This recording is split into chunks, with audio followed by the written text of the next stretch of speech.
Dear students, welcome our channel. Good morning to all. எல்லாருக்கும் வணக்கம். நம்ம இன்னைக்கு என்ன பார்க்க போறோம்னாக்கா இப்போ வந்து மிட்டம் எக்ஸாம் வந்து நடக்க போகுது.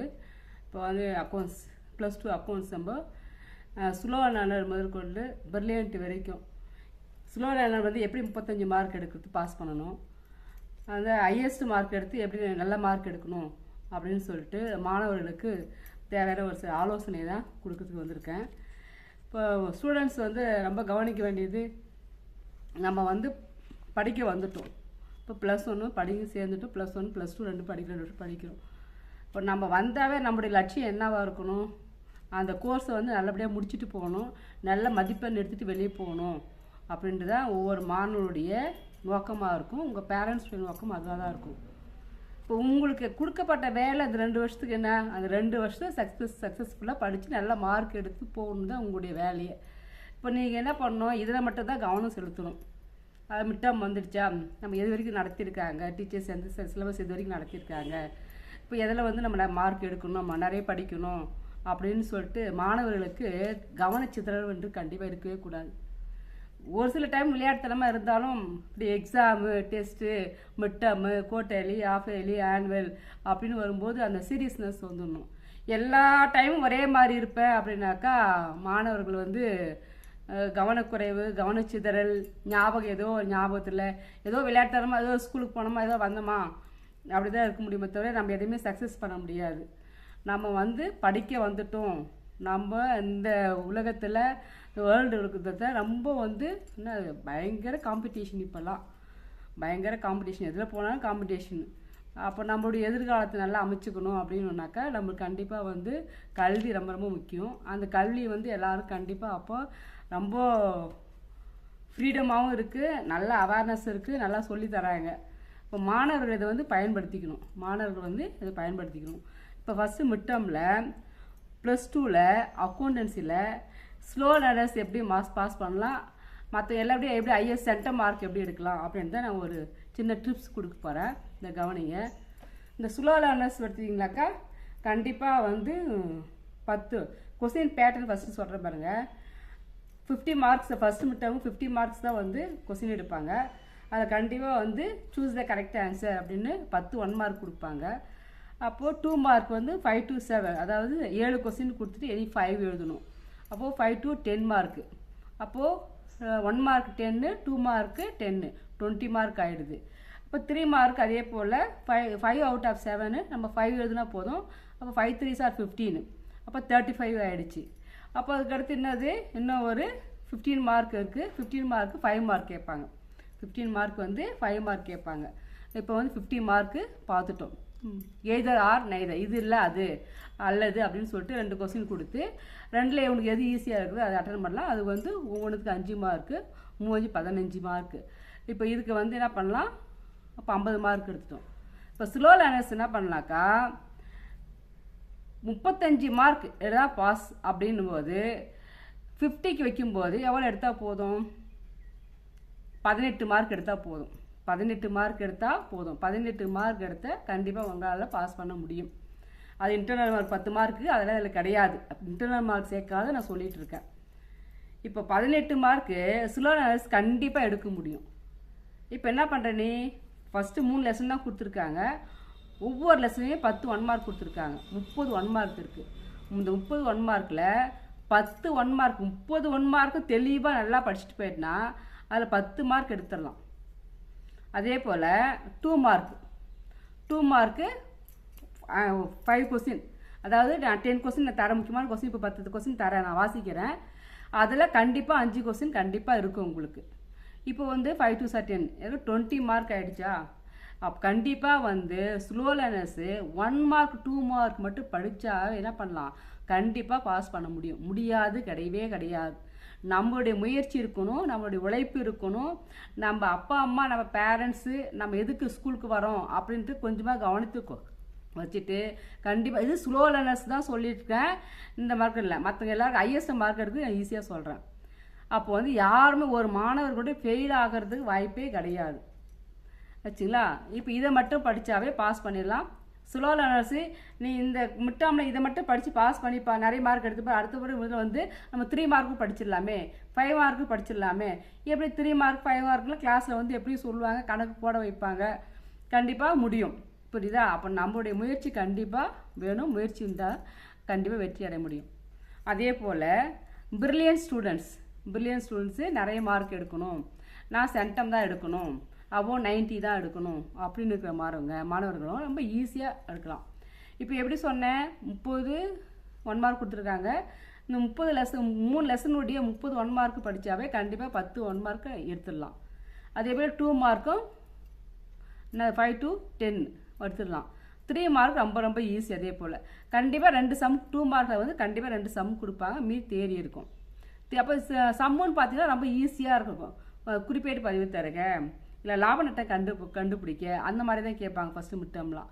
இப்போ இது 2 கணக்கு அப்படி பார்த்துட்டிங்கன்னா கூட கண்டிப்பாக உன்னால் தியரியும் அட்டன் பண்ணலாம், கணக்கு அட்டன் பண்ணலாம். சப்போஸ் எனக்கு கணக்கு தெரியல, நான் அங்கே போய் உட்காந்துட்டு எக்ஸாம் மேலே உட்காந்துட்டேன், நல்லா பார்த்துட்டு போனேன், ஏன்னா எக்ஸாம் மேலே போய் எனக்கு ஞாபகமே வரல, அது எப்படி போகணும் லாப நட்டை கண்டுபிடி, அந்த ஃபார்மேட்டு நான் மறந்துட்டேன் அப்படின்னு சொன்னாக்கா, அந்த ஃபார்மேட்டுன்னா அது இறுதி முதல்ல வந்து எடுப்பு கூட்டி முதல் கூட்டி அந்த ஒரு ஃபார்மேட் இருக்கு இல்லையா, அந்த ஃபார்மேட் நான் மறந்துட்டேன் அப்படின்னா அந்த ஃபார்மேட் திருப்பி சொல்லிப்பார்.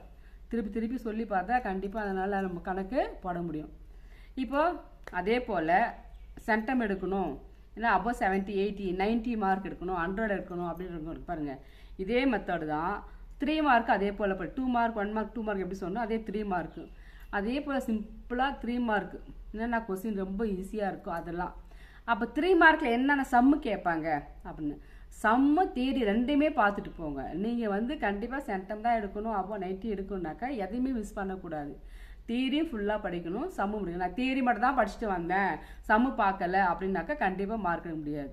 அப்போ தியரியும் பார்க்கணும், சம்மும் படிச்சுட்டு போட்டு பார்த்துட்டு வரணும். அதே போல் 5 மார்க்கு பார்த்தீங்கன்னா கண்டிப்பாக ஃபஸ்ட் லெசனில் வந்து பார்த்தீங்கன்னாக்கா இந்த லாப நட்ட கணக்கு கண்டுபிடிப்பாங்க. ஒன்று வந்து மொத்த கடனாளிகள் கணக்கு, மொத்த கடனீந்தோர் கணக்கு, பெருதுகை மாற்றுச்சீட்டு, செத்துகை மாற்றுச்சீட்டு, இது 4 சேர்த்து ஒன்று கேட்கலாம்.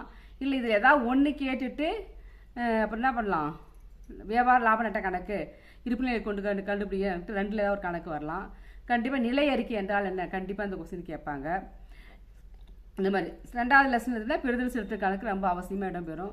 3வது வந்து கூட்டாண்மை கண்டிப்பாக. இப்போ இதில் இருக்கிறது ஃபஸ்ட்டு பார்த்துட்டாவே உன்னால் வந்து கண்டிப்பாக சென்டம் அபோவ் 70 அல்ல அபோவ் 90 மேலே கண்டிப்பாக எடுக்க முடியும்.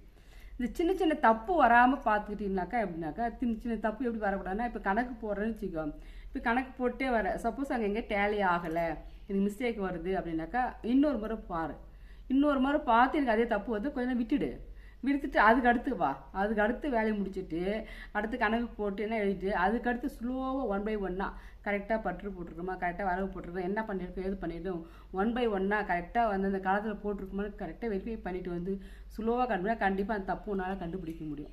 அந்தமாதிரி தப்பு கண்டுபிடிச்சி சின்ன தப்பு நீ கரெக்ஷன் பண்ணிட்டா கண்டிப்பாக உன்னால் சென்டம் எடுக்க முடியும். ஓகேவா? இப்போ வாங்க இதுக்கான 2 மார்க் கொஸ்டின் வந்து நான் எடுத்து வச்சுருக்கேன். ஒரு 10 கொஸ்டின் எடுத்து வச்சுருக்கேன். அந்த 10 கொஸ்டின் சொல்கிறேன் பாருங்கள். நீங்கள் வந்து நோட் பண்ணிங்க. கண்டிப்பாக இதில் ஏதாவது 5 கொஸ்டின் கண்டிப்பாக கேட்பாங்க.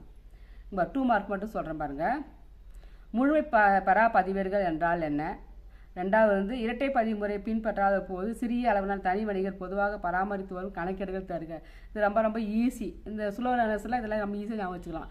இன்னும் ரொக்க கணக்கு, அப்புறம் என்ன அது கடனீந்தோர் கணக்கு,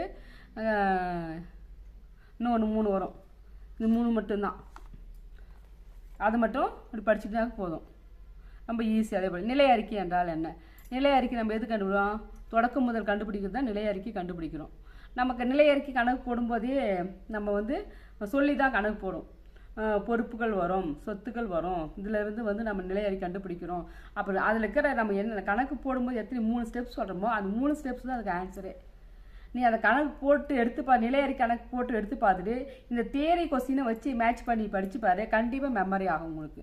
இந்த நிலை அறிக்கை என்றாலும் அவ்வளோ ஈஸி. நம்ம கணக்கு போடுறோம்ல அதே தான். அது என்னென்ன பார்த்தீங்கன்னா,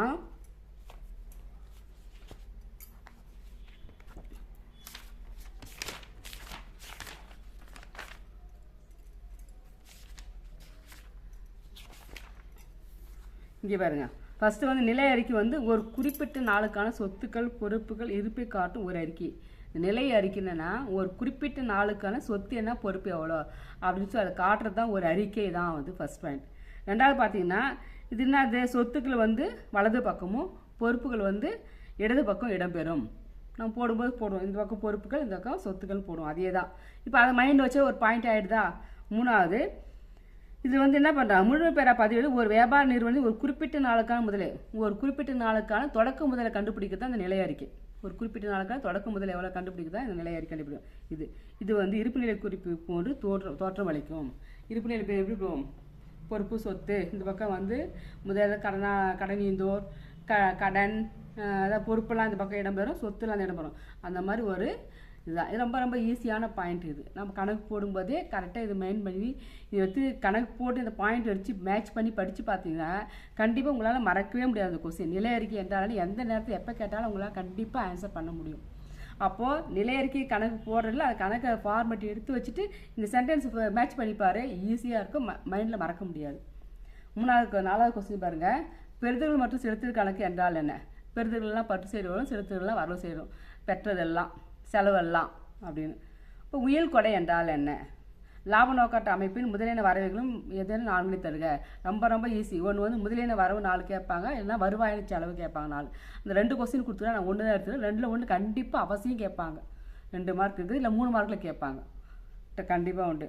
அதுக்கடுத்து கூட்டாண்மை வரையறைகளும் தருக.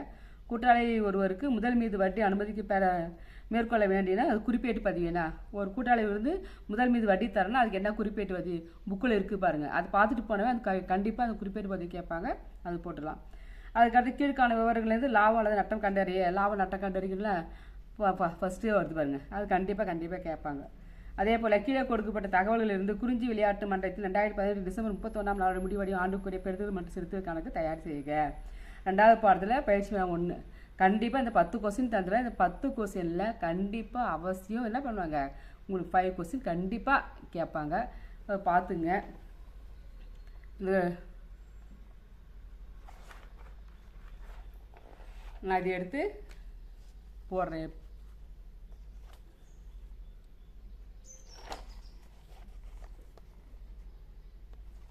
ஹலோ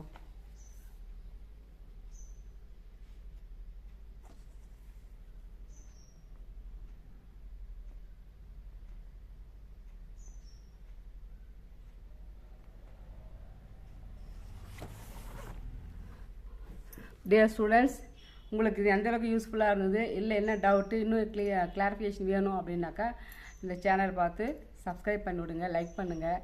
என்ன மிஸ்டேக் ஏதாவது இன்னும் டவுட் இருந்தாக்கா கமெண்ட் பண்ணுங்கள்.